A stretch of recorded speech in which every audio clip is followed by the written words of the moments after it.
It's pronounced Frankenstein. If you just heard that line echo in your head, congratulations, you're officially one of us. Because few comedies have ever blended horror, parody, and pure cinematic genius quite like Young Frankenstein. Released in 1974, this film didn't just spoof the classic monster movies of the 1930s, it resurrected them, literally. From its black and white cinematography to the original 1931 Frankenstein lab equipment, Mel Brooks and Gene Wilder created something no one thought possible at the time. A parody that's both terrifyingly authentic and ridiculously funny. But behind the electric bolts, the gothic castles, and the unforgettable "Puttin' on the Ritz" number lies a story full of chaos, arguments, heartbreak, and brilliance. So grab your candle, descend into the lab, and don't open that door. Because today, we're digging up 20 scary facts you didn't know about Young Frankenstein. Number 1, it all started with a joke and a mad idea. Every great experiment begins with a spark, and for Young Frankenstein, it started not in a studio, but in Gene Wilder's living room. This explains the music. It's still warm. But who was playing it? At the time, Wilder had just come off Willy Wonka and the Chocolate Factory and Blazing Saddles, but he couldn't shake a bizarre idea from his mind. What if Dr. Frankenstein's grandson wanted nothing to do with the family legacy? He jotted it down on a yellow legal pad, writing the now iconic opening scene where a university professor insists his name is pronounced Frankenstein. He showed it to Mel Brooks, who laughed, then paused, and said, "Wait a minute, that's not just funny, that's good." The two spent weeks writing together in Gene's small LA apartment, bouncing between bursts of laughter and eerie silence as they developed the perfect balance between gothic horror and screwball comedy. Wilder was obsessive about tone. He didn't want another Blazing Saddles. He wanted Frankenstein with heart and history, and that's exactly what he got. Number 2, Mel Brooks wanted to shoot it like a real horror film. Here's where the scary in Young Frankenstein gets real. Mel Brooks made a decision that shocked everyone at 20th Century Fox. He wanted to film the entire movie in black and white. This can't hurt you. See? Oh, some monster you are. Studio executives thought he was joking.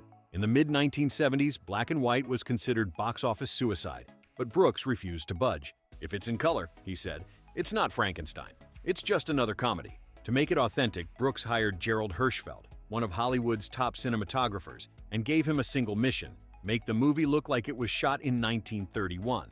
They used old film lenses, period lighting setups, and even mimicked the camera movements of early Universal monster movies. Every shadow, every flicker of lightning, every cobweb in that castle was meticulously designed to feel like a lost reel from the golden age of horror. And it worked. Critics said the movie looked too good to be a comedy. That was exactly the point. Number 3, the original Frankenstein equipment was real. That humming, sparking, buzzing lab equipment, it's not a recreation, it's the real thing. When production designer Dale Hennessy began researching the look for the lab, he stumbled upon a shocking discovery.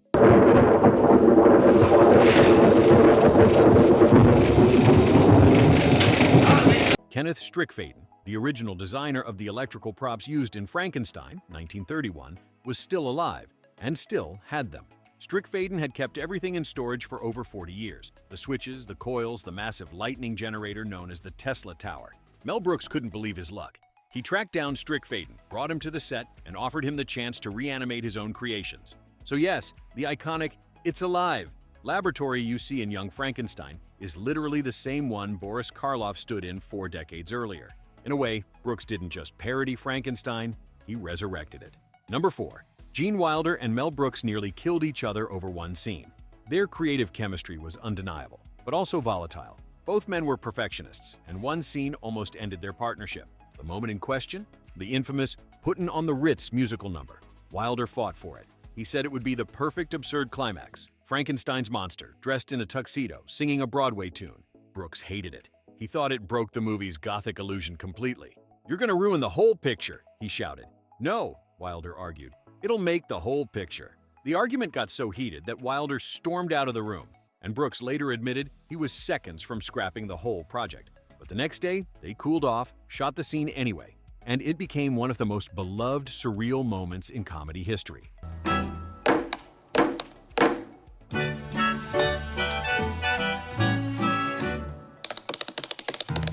To this day, Brooks admits Wilder was right. "It's insane," he said, "but it's beautifully insane." Number 5. Marty Feldman's cross-eyed genius wasn't in the script. When Mel Brooks cast Marty Feldman as Igor, or rather, Igor, he knew Feldman was funny. What was that? Oh, that'll be Inga. Herr Folkstein thought you might need a laboratory assistant temporarily. He just didn't realize how funny. From the moment cameras rolled, Feldman improvised everything. The shifting hump on his back, never in the script. He'd move it between takes just to mess with the crew, and when Wilder noticed, he burst out laughing.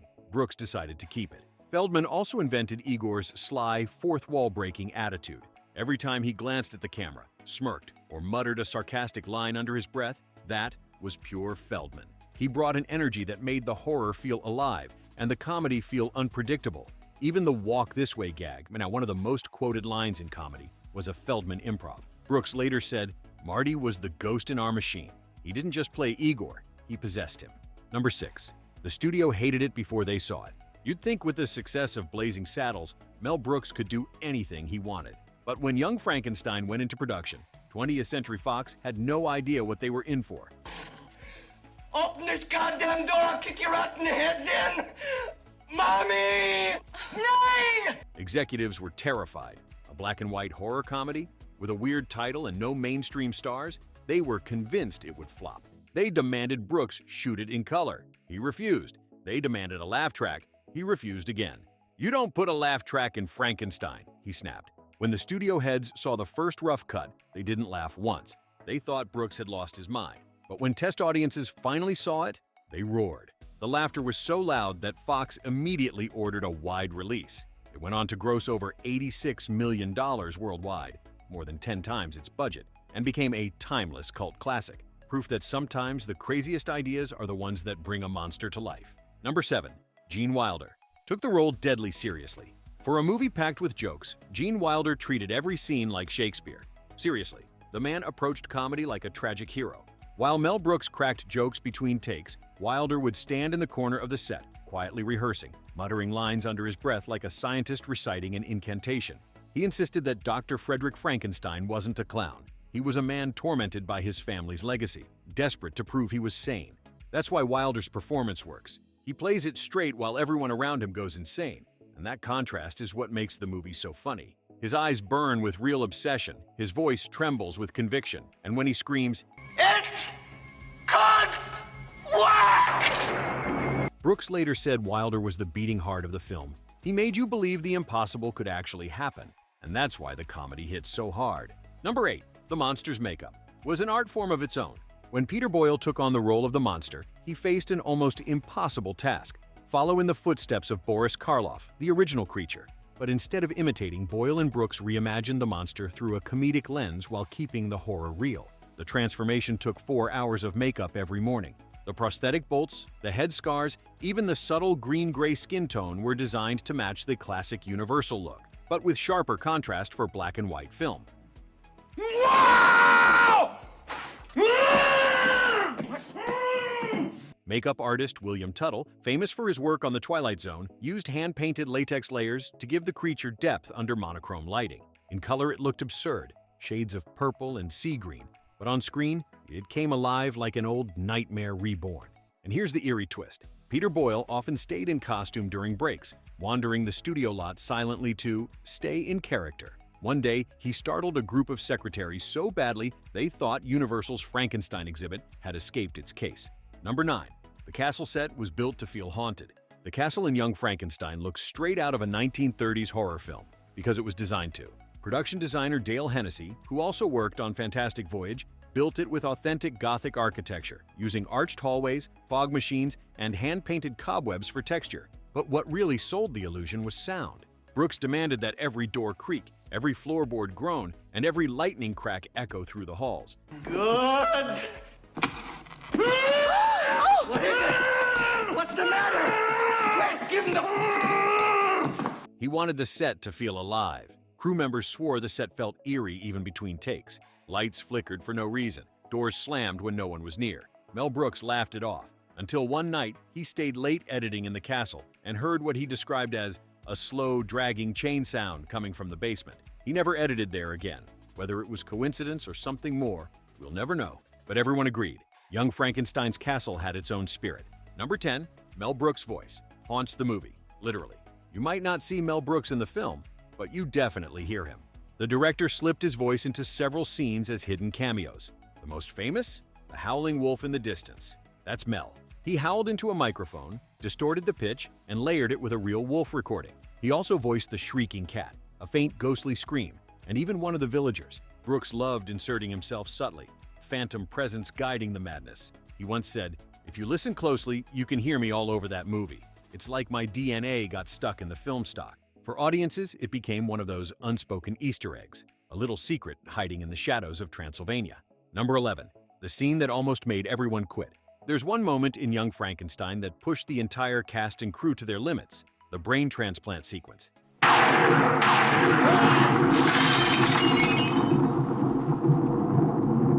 Between the flickering sparks, the bubbling liquids, and the constant lightning flashes, the scene required a perfect balance of timing, comedy, and chaos. But every take went wrong. Lights burned out, sparks misfired, and the smoke machines filled the set so thickly that the actors couldn't breathe. Gene Wilder, drenched in sweat and smoke, refused to quit until they got it right. He delivered that iconic scream, Lies! Lies! Do you hear me? so passionately that the entire set fell silent.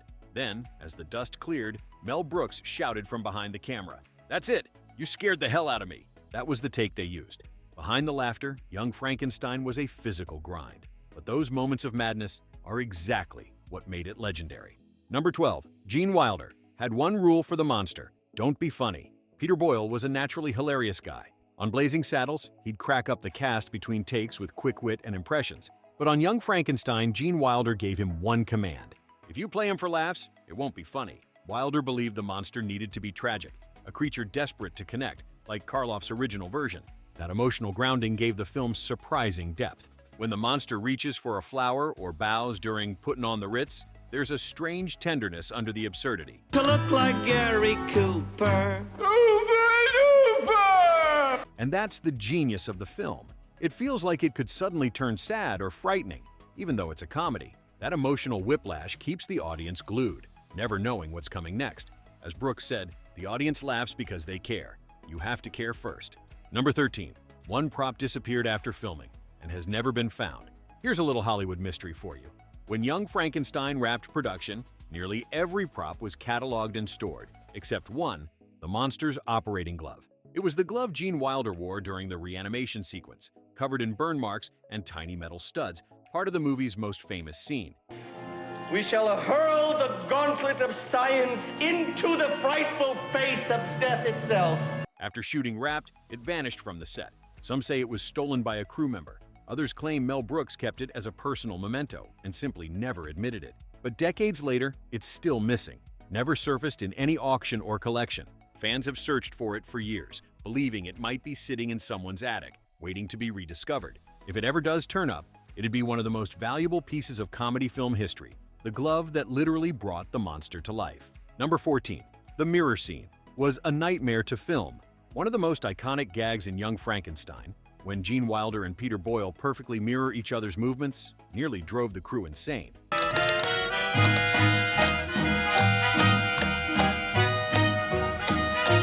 It looks effortless on screen, but behind the scenes, it took over 30 takes to get right. Both actors had to synchronize every blink, every twitch, every micro-expression, while maintaining that deadly serious tone. The lighting had to stay identical on both sides of the mirror, which wasn't a mirror at all, but a frame with an identical set built behind it. The secret: there was no glass. Boyle mimicked Wilder's movements through the opening, frame perfect. If either one missed by half a second, the illusion shattered.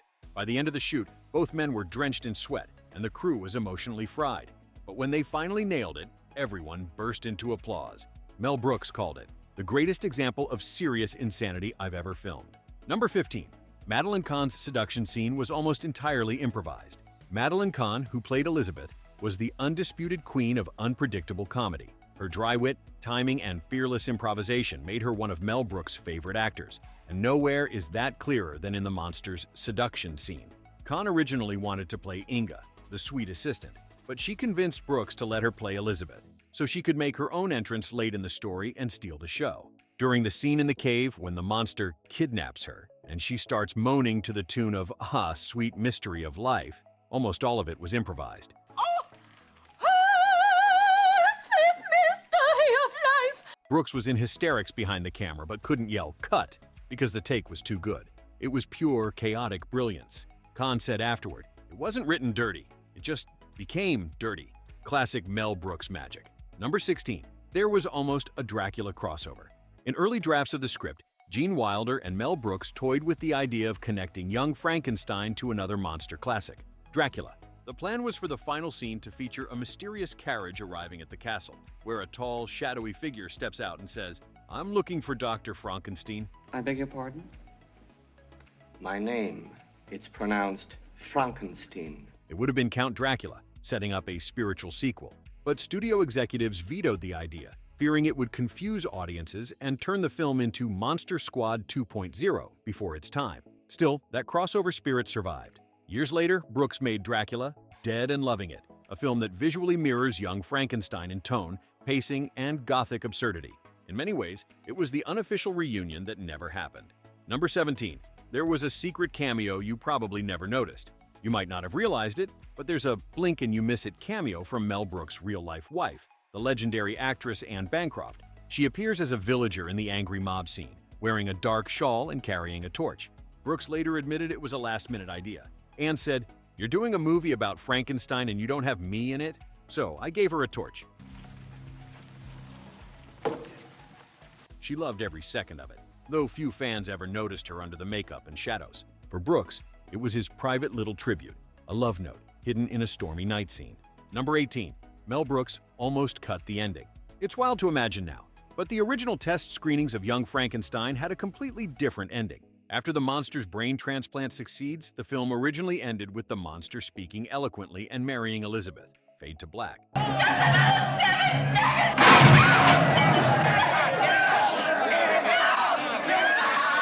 But Mel Brooks and Gene Wilder felt it ended too flatly. So they wrote and shot a new epilogue, where Frankenstein now has part of the monster's strength, and the monster inherits his intelligence, leading to that hilarious love scene callback with Inga. But what did you ever get from him?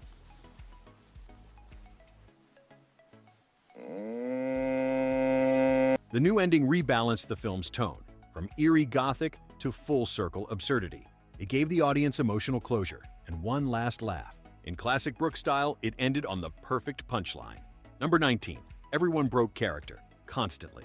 If you look closely at certain scenes, especially during the dinner table arguments or the Abby Normal sequence, you'll see the actors visibly trembling, trying not to laugh. Terry Garr said it was the most impossible set to stay serious on. Marty Feldman would sneak in extra lines that no one expected. During one take, he whispered something obscene to Wilder right before a close-up. And if you pause the film, you can literally see Wilder's lips twitch before he screams. Brooks didn't cut those moments. He loved them. He said the slight cracks in character made the audience feel like they were laughing with the cast, not at them. And that, in essence, was the magic of Young Frankenstein. Chaos, barely contained. Number 20. How Young Frankenstein Changed Comedy Forever. It's easy to forget now, but before Young Frankenstein, parody movies were considered throwaway gags. They mocked genres, they didn't honor them. Mel Brooks and Gene Wilder flipped that on its head. They treated the material with reverence, shot it like a classic horror movie, scored it like a drama, and let the comedy grow naturally from sincerity. I ain't got no body, and nobody cares for me. In doing so, they created the blueprint for smart parody, the DNA that would inspire everything from Airplane to The Naked Gun, Shaun of the Dead, and even What We Do in the Shadows. Critics called it a perfect movie about imperfection. It captured lightning in a bottle, literally, and hasn't aged a day since 1974. It's spooky, heartfelt, and hilariously human. And as Gene Wilder once said, if we're lucky, our monsters outlive us. 50 years later, Young Frankenstein still feels electric. Every line, every scream, every flash of lightning. It's cinema that refuses to die. It's a love letter to the monster movies that raised us, and a reminder that even parody can have soul. So, what about you? Which scene from Young Frankenstein still makes you laugh, or maybe sends a nostalgic chill down your spine? Let us know in the comments below. And if you love uncovering the wildest secrets behind the classics that defined generations, subscribe and join us here at RecapClub, where every movie night is a trip back in time, because some films are too alive to forget.